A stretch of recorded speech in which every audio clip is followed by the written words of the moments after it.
Welcome back to That Dad Guy. It's February 13th, 2025, and today we are continuing with my father's stamp collection of the Americas. We so far have gone through alphabetically the countries that he has had stamps from, and I think we're picking up pace because he has more stamps of this particular country, and I've been able to accumulate a few stamps to add to it as well, so we should have a few things to show you here in the future. But first, what I want to do is thank you for joining me. Thank you for subscribing, liking, leaving positive comments, sharing with other people, and putting the notification bell on. It really helps the channel, so I appreciate any extra effort you go into watching videos. And if you're finding it for the first time, go back, watch some of the other videos too. Leave some comments, let me know what you think.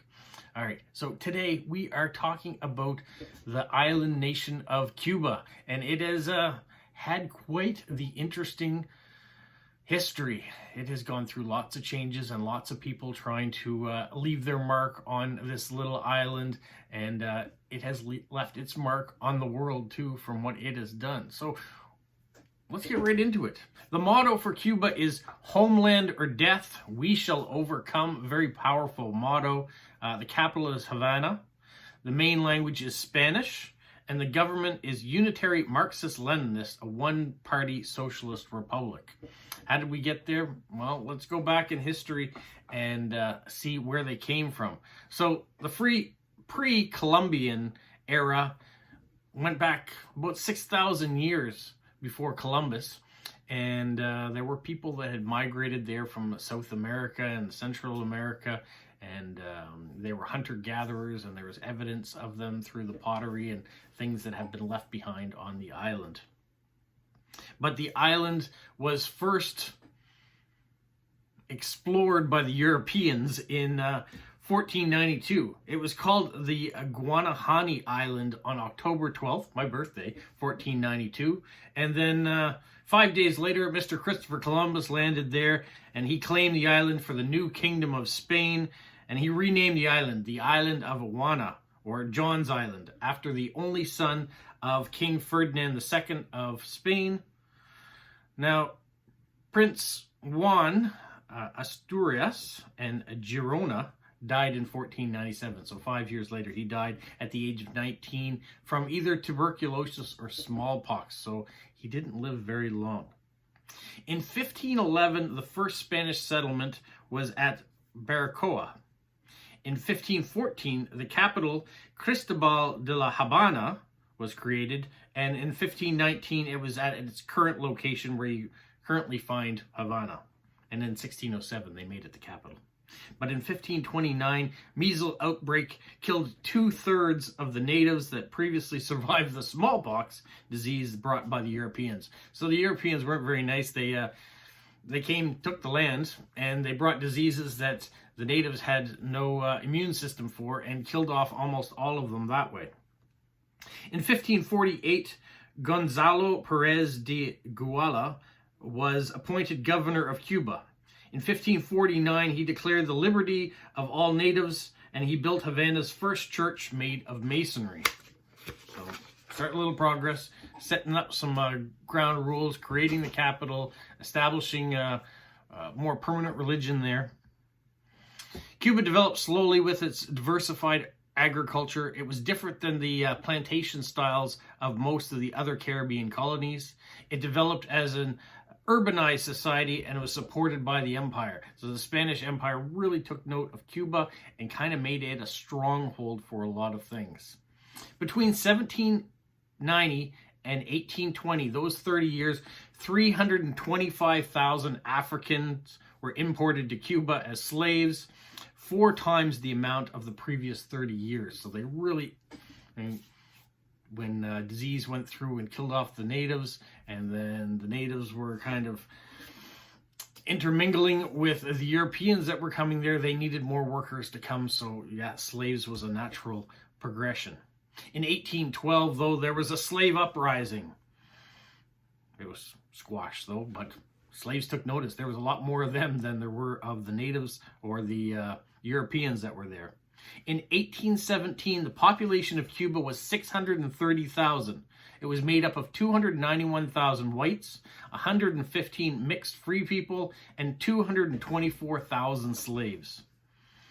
In the 1820s, Cuba stayed loyal to Spain when the others took their independence. So all the other colonies around, and we've talked about some of those nations now, that by 1821 they said enough's enough and they decided to have their independence.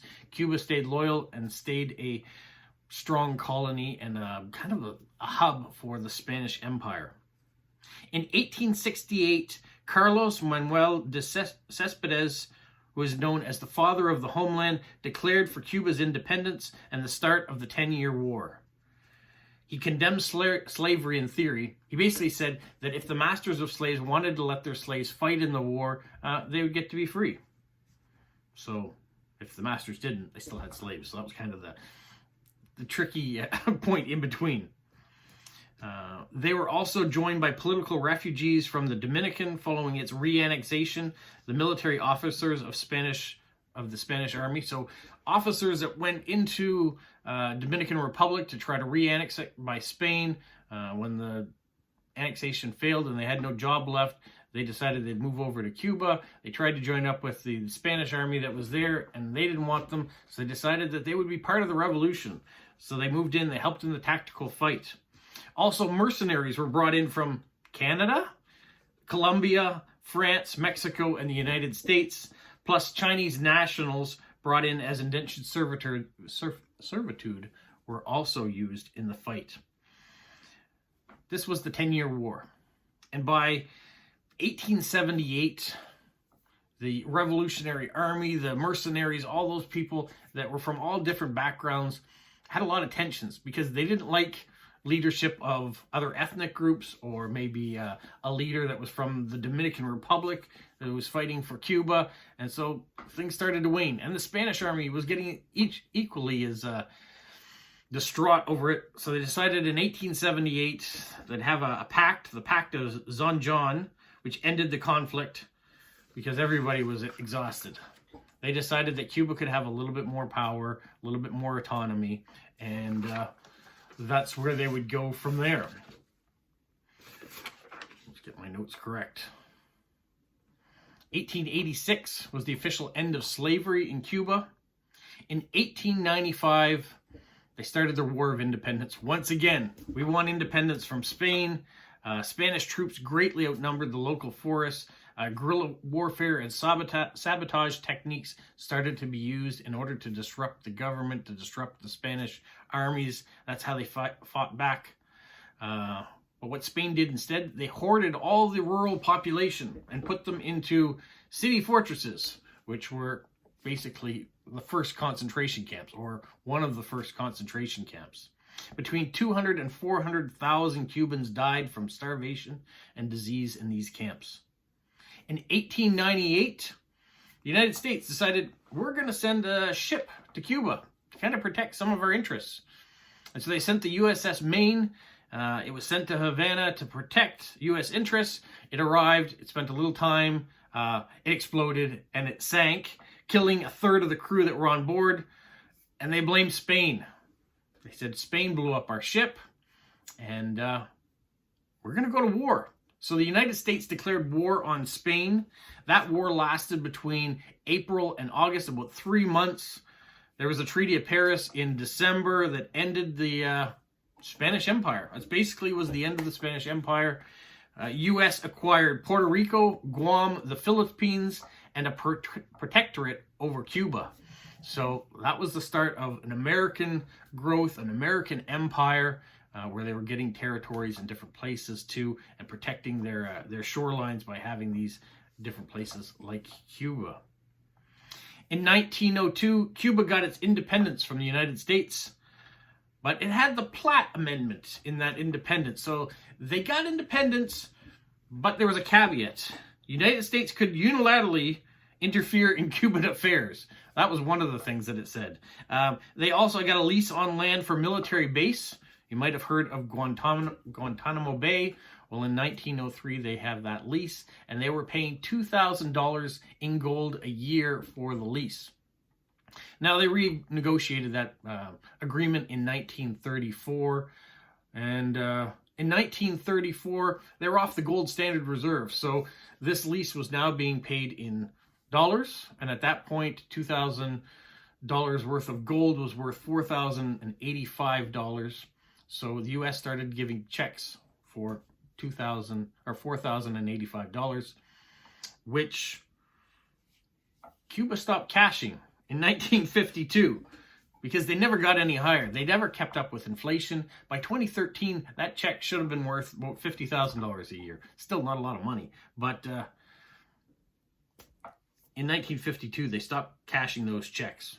But Guantanamo Bay is still a part of the U.S. It is still a base there. They have a camp that they hold prisoners in, and it's a big tension between the Cubans and the U.S. having them that close to shore. In 1906, now, they've had a free elected president for 4 years now. In 1906, the first president, Thomas Estrada Palma, was removed by an armed revolt by independent war veterans. The U.S. intervened by occupying Cuba and putting their own governor, Charles Edward Magoon, in place. So the U.S. came back after only 4 years of independence. They came back, they reoccupied, and for the next 3 years, Charles Magoon was the governor. He was also the governor of the Panama Canal, and they said this was kind of the start of social political corruption in Cuba, and kind of goes downhill a little bit from there. By 1924, the boom in tourism built by U.S. hotels and restaurants also has an increase in gambling and prostitution in Cuba like no other time. In 1929, we all know the Great Depression, stock market crashes, and sugar prices fall, which causes political unrest once again in Cuba. In 1933, they have another uprising, forcing the leader Machado to go into exile. 1939, or the same year, 1933, the Sergeant's Revolt is Batista becomes the leader. He overthrows Cespedes, who's the newly elected leader. Batista comes in. He is a military leader. For the next 4 years, 1933 to 1937, Batista's kind of leading the government with all these little puppet prime ministers or presidents in there. But in 1940, Batista becomes the elected president. He's the only non-white Cuban leader ever to hold that post, the leader of Cuba. 1944, he moves to Florida. Reform, and later, during his time, he does reform to labor codes and the healthcare system. 1944, he is done. He leaves Cuba. He moves to Florida. In 1952, though, he decides he's going to return to Cuba and try to run to be president again. It wasn't going so well, so instead he decides he'd have a military coup. He takes over power. He gets his financial, his military, and his tactical support from the United States to help him take over the government. And then he joins forces with the wealthiest landowners in the country, and it kind of sounds familiar to what stuff's going on right now. So he and the wealthy people, Batista and the wealthy people, take over the country. There's a large gap between the poor and the wealthy in Cuba at this time. He outlaws the Communist Party also while he's there. And that lasts until 1958. Because in 1956, a gentleman named Fidel Castro starts a revolution. And in 1958, takes over the country. Batista has to flee. He goes to the Dominican Republic, and then later he goes off to Portugal. Castro's plan was to have an independent Cuba that wasn't tied to any other countries. We weren't being influenced by Spain or by the United States anymore. But the United States really didn't like a communist leader in Castro coming in. Now, Castro wasn't a great guy. When he got in, he also executed politicians, police officers, Batista's informants that were around. There were lots of executions to try to clean up the corruption, as it would have been said at the time. Castro stayed in power from 1959 to 2008. So he became their supreme dictator. The CIA, though, funded anti-Castro militants between 1959 and 1965, but could not overthrow Castro. They even tried in 1961 a tactical landing called the Bay of Pigs. That's where it happened, but Castro's forces stopped the invasion and thwarted any plans of overthrowing his government. The Soviets decided that they would help Castro in his communist regime by planting some missiles in Cuba, which, as you can tell, the United States didn't like having Soviet missiles so close to their borders, especially Florida not being that far away. And so in 1962, we almost had World War III with the Cuban Missile Crisis. Calmer heads prevailed. Things de-escalated a little bit. But the U.S. started to put in trade sanctions now. No more tourism there. No more selling products to Cuba. Any Cuban-owned things in the United States were taken back. And so Cuba found itself once again in dependency of another country. The Soviet Union was now running the shots in Cuba by supplying military training, giving them weapons, helping them build up their forces so they couldn't be overthrown again in the future. And as a trade-off, Cuba went to help other regimes try to establish communist dictators. They went to Angola in Africa as one of them, which really upset South Africa, having the communists right there at their border. So that caused wars, caused tensions between African countries. They also went and, as regimes in Central America like Nicaragua and Colombia were having political unrest, the Cubans were going in, sending troops to try to help establish new dictators in those areas too. Anything that could be pro-communist, they were doing their part with Soviet backing. In 1991, Soviet Union fell, and so the big financial support that was going into Cuba all of a sudden stopped, and the Cuban economy suffered greatly. They didn't have the Soviet Union helping them out. They were still having a trade embargo. They couldn't connect with the United States and the wealth that was there. So they found a new friend. In 1995, they found China. China, another strong communist country, was willing to help back them there. They also had some neighbors now that were more lenient to what they wanted to do, like in Venezuela. So they've had some support going that way as well.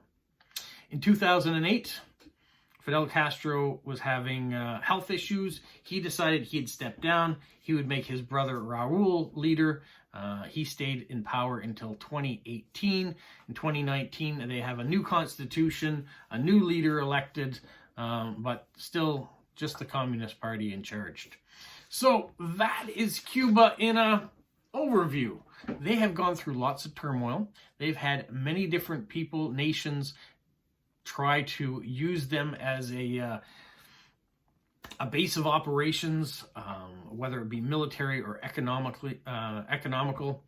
So they're a strong people. I've had a chance to go to Cuba a number of years back. My family went there. We had a great visit, but you could see where there's the divide between the rich and the poor. And in their automobiles, because of the trade sanction, they're still driving around in cars from the 1950s, or some of the Russian cars that have come into the Ladas and things. You see those on the street, but you don't see the modern day things. It is starting to change a little bit. Slowly, you're getting more and more in. It is a beautiful country. There's lots of beautiful things about Cuba, and the people are amazing. They're generous. They have a sense of pride in their country. The ones that weren't in favor of Castro, a lot of them fled, went to the United States. If they had a chance to get out, they fled by boat. They did whatever they could to get away. But once they got to wherever they were going, they still fought for a free Cuba, for wherever they were. And they still fight for it to today. I know there is still changes that they want to to put in place. Now, Cuba is changing. There are some things that have gone in place. They have a strong education system there. They have a strong healthcare system there that's free.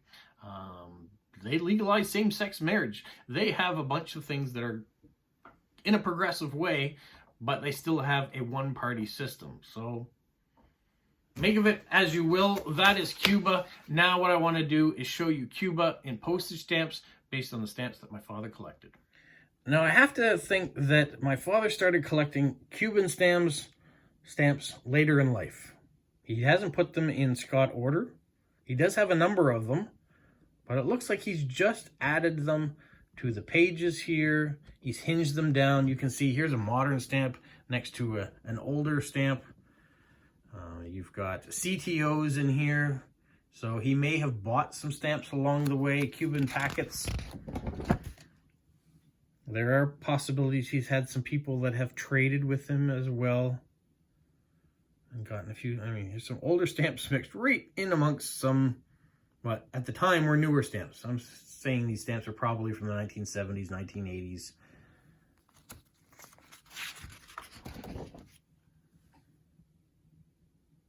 But based on the small history that I just gave you, you can see some of the things that they're famous for in here. I didn't talk about the agriculture side of their country, or the animals, the fish, the birds, all the wildlife that you will find there, because there is a huge amount of wildlife there as well. Cuba, known for their baseball.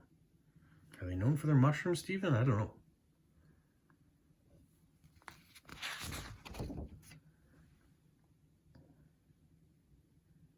But you can certainly see some of the stamps, and they're influenced by the Soviet Union as well.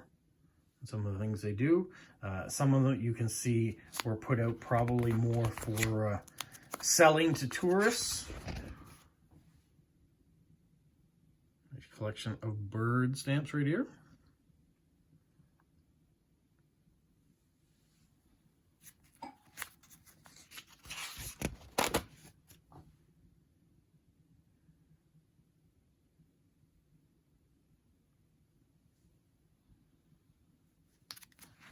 When we went, we stayed at a all-inclusive resort, like most people do when they come to be tourists. But we did get a chance to go into Havana, and we got a tour guide to take us in and show us all sorts of different things. Had a real great experience there. Took in the history, the fort that surrounds.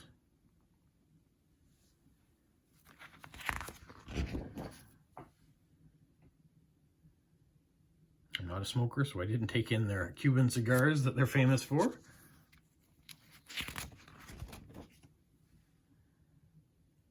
But I did go walk around and look at some of the vegetation in the areas.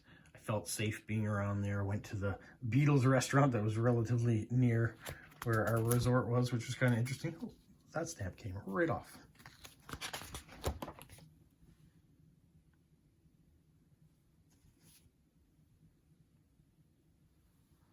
And you can see Castro is on quite a few of the stamps, being their leader for a very long time. I remember when he fell ill and when he died in 2018. It was shortly after he died, actually, that we went to Cuba. So Raul was in charge at that point in time.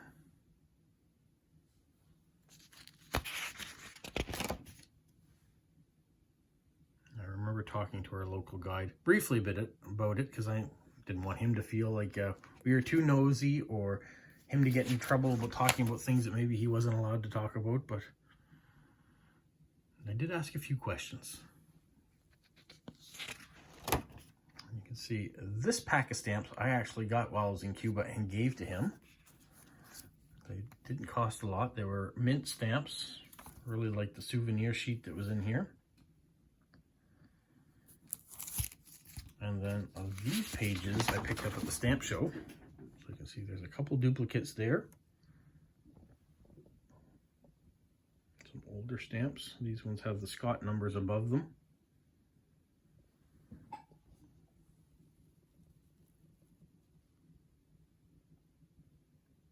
You see the time frame, 1917, 1928. And although Cuba didn't send troops to fight in the Second World War, they did have 7 merchant ships destroyed, and they were credited for sinking 1 German U-boat. So there was a contribution.